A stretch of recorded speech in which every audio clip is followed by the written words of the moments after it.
Welcome to Economics Learner Point friend. I am Palak and today's video lecture is on the topic Cournot's duopoly model.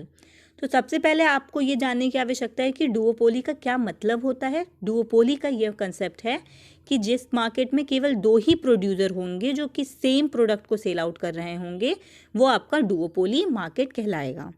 तो यहाँ पे कुर्नो के model को explain करने जा रहे हैं। तो कुर्नो ने आपके 4 अजम्पशंस दिए हैं। पहला अजम्पशन ये है कि आइडेंटिकल, अगर हम यहाँ पे बात कर लेते हैं कि कुर्नो ने लिया है कि दो आइडेंटिकल ऑपरेट कर रहे हैं, दो ओनर जो सेल कर रहे हैं मिनरल वाटर सेम मार्केट में।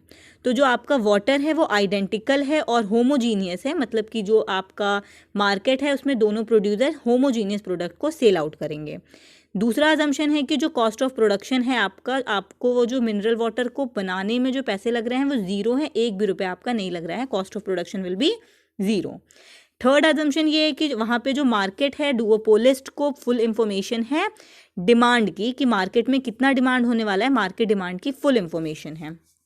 फोर्थ अजम्पशन ये है कि रिगार्डलेस ऑफ द एक्शन, सबसे इंपॉर्टेंट अजम्पशन है ये कि आपका कुर्नो ऐसा सोचते हैं कि जो डुओपोलिस्ट है वो ये बिलीव करते हैं कि उनके एक्शन से जो सामने वाला होगा, जो राइवल फर्म होगा, वो इफेक्ट नहीं होगा, उसका प्रोडक्ट कांस्टेंट होगा, चाहे वो अपने प्रोडक्ट को चेंज करे या फिर अपना प्रोडक्ट में वो फ्लक्चुएट करे, बट जो सामने वाला होगा उसका जो राइवल फर्म होगा वो अपने प्रोडक्ट को कांस्टेंट रखेगा, जो उसका प्रेजेंटली प्रोड्यूसिंग आउटपुट है वो उसी पे रहेगा। हम यहाँ पर बात कर रहे हैं आउटपुट की स्पेसिफिकली, कि कुर्नो ये मानते हैं कि उनके राइवल फर्म प्रोडक्ट के आउटपुट को चेंज नहीं करेंगे, जो प्रेजेंट में है वही उसी अमाउंट पे सेल आउट वो करेंगे।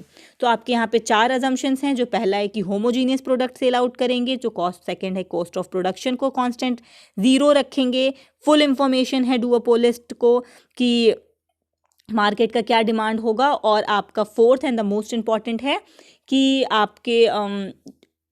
आपका जो राइवल फर्म होगा वो अपने आउटपुट को कांस्टेंट रखेगा, चेंज नहीं करेगा, अपने सामने वाले को देखते हुए वो चेंज नहीं करेगा।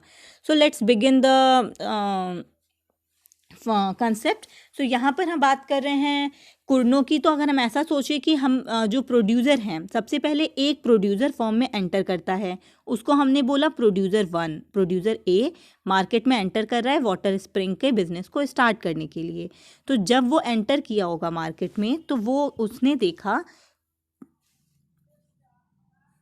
सबसे पहले आप एक यहाँ पर आपका एक्स एक्सेस पे आपने ले लिया है आउटपुट, वाई एक्सेस पे आप ले लीजिए प्राइस। सो अब आप यहां पर ये चीज देखिए,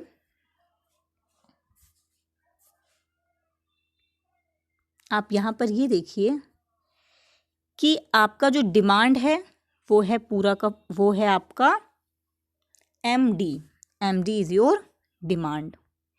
यहां पर जब फर्स्ट प्रोड्यूसर एंटर किया मार्केट में तो उसने ऐसा देखा कि मार्केट में जो डिमांड है वो ओडी है मार्केट का डिमांड।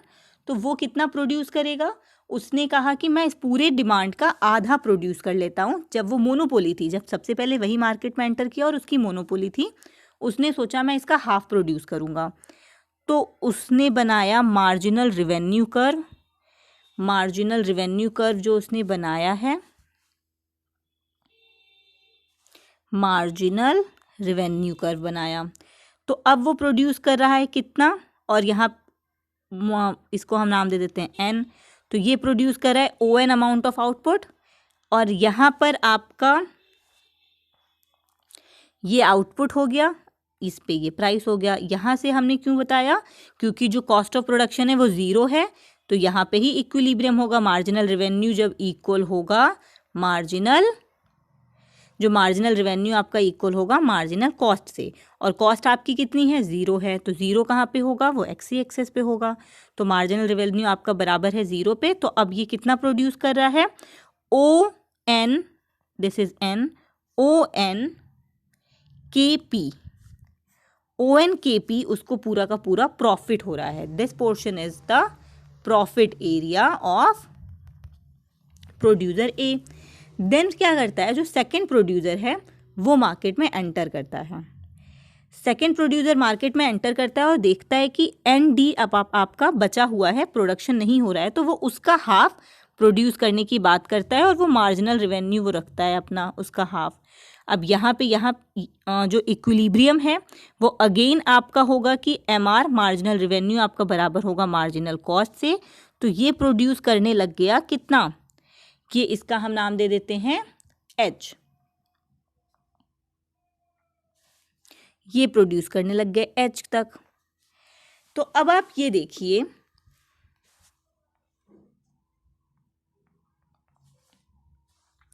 ये है आपका N और ये अब जो हमने बनाया ये है H। तो ये अब आपका प्रोड्यूस कर रहे हैं, आपका जो आउटपुट है वो प्रोड्यूस हो रहा है OH L P डैश,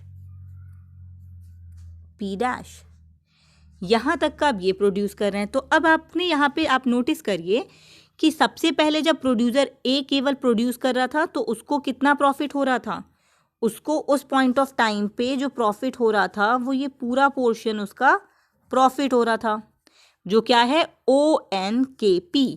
अब सेकंड प्रोड्यूसर एंटर किया और उसने मार्केट डिमांड के बचे हुए पोर्शन का हाफ प्रोड्यूस किया, मतलब उसने ON तो प्रोड्यूस A कर ही रहा था, तो ND का हाफ प्रोड्यूस किया, डेट इज NH पोर्शन वो प्रोड्यूस कर रहा है। और उसमें जब वो इक्विलिब्रियम पर आया तो उसमें प्राइस आपका P डैश है। तो अब आप देख रहे हो कि वो जो अब जो नया आया है उसका कितना, अब क्या प्रॉफिट हो रहा है, अब आपको जो प्रॉफिट हो रहा है वो पूरा दोनों को मिलाकर हो रहा है OHLP। ये इनका प्रॉफिट एरिया है। आपने यहाँ पर ये देखा कि अब क्या प्रोड्यूसर A का तो प्रॉफिट रिड्यूस हो गया, अब प्रोड्यूसर A के को कितना ही प्रॉफिट हो रहा है ON आप इसको नाम दे दीजिए G,